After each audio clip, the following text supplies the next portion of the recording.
Olá, pessoal, beleza? Estamos aqui no nosso segundo vídeo, né? Caindo por terra, que é só fragmentação que a gente tem que olhar, hein? Vamos lá. No final do vídeo 1, eu chamei Fill Factor, mas não falei. Falei que era assunto de outro vídeo. Então, o que um Fill Factor faz quando nós fazemos lá o nosso script, né? Tipo, alter index all on table, rebuild with Fill Factor, alguma coisa. Fill Factor, ele reserva espaços vazios. Mas para que eu preciso reservar espaço vazio? Exatamente para evitar os splits. Tá? A volumetria nas páginas ela é afetada pelo fill factor.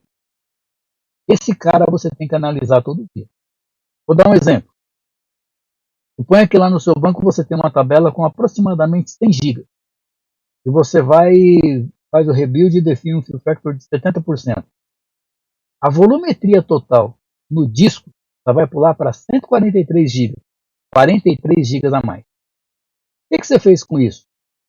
Você proporcionou gastar mais storage, mais tempo de backup, usar mais RAM, e tudo isso para quê? Para armazenar espaço vazio.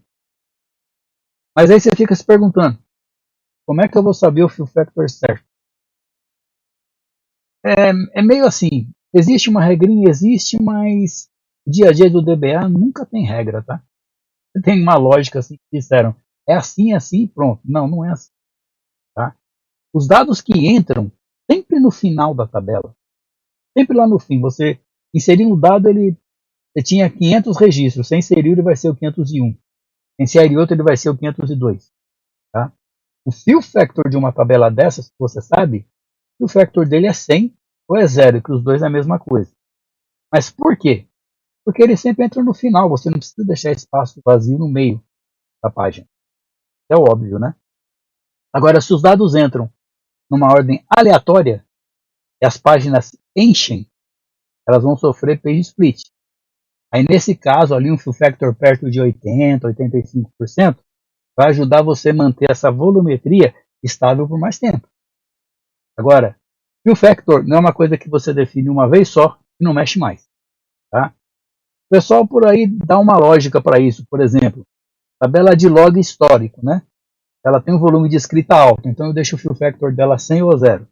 Tabelinha de cadastro, ela vai ter uma escrita de baixa ou moderada, eu deixo 90 ou 95. Tabela de guides, ela tem volume de escrita alta, mas por causa do tipo de dado eu deixo entre 70 e 80. Gente, não é regra, tá ok? E o pior cenário que a gente pega é quando a modelagem ela não previu isso. E aí você vai olhar e falar assim, eu não posso deixar o fill factor de 100, eu vou ter que deixar de 80. Eu não posso deixar de 80, eu vou ter que deixar de 100. Aí você começa a brigar qual fill factor eu vou deixar aqui. Tá? Então é um cenário meio complicado para a gente. Okay? Bom, mostrando aqui para vocês, né?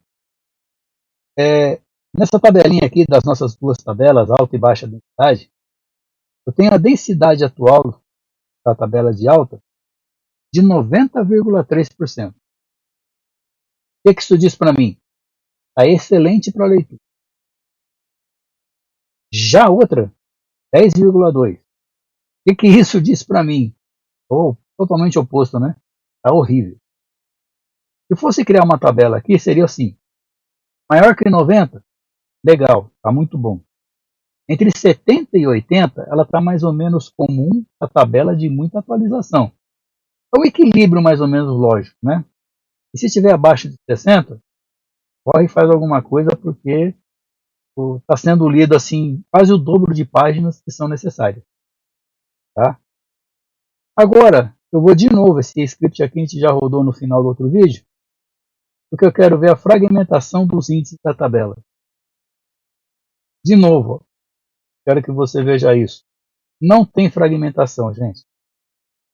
Mas, essa tabela de baixa densidade, imagina que ela fosse uma tabela aí do seu banco de dados, a maior tabela que você tem. 1 bilhão, 2 bilhões de registros.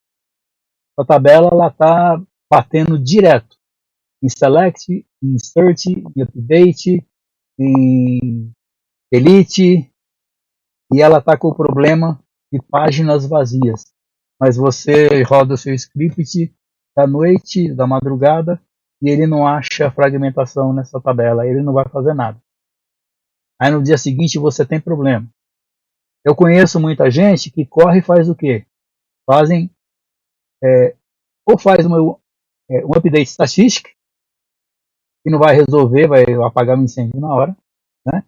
E já vi DBA também que limpa todo o cache e faz um kill em todas as conexões ativas. Também apaga o incêndio da hora. Mas vai passar algumas horas, vai voltar o problema. Porque problema não sai sozinho, defeito não sai sozinho. Tá bom? Então aqui estou reforçando mais uma vez, ó. Fragmentação estaria ok. Bom, por hora é só. Até o próximo vídeo, hein? Obrigado.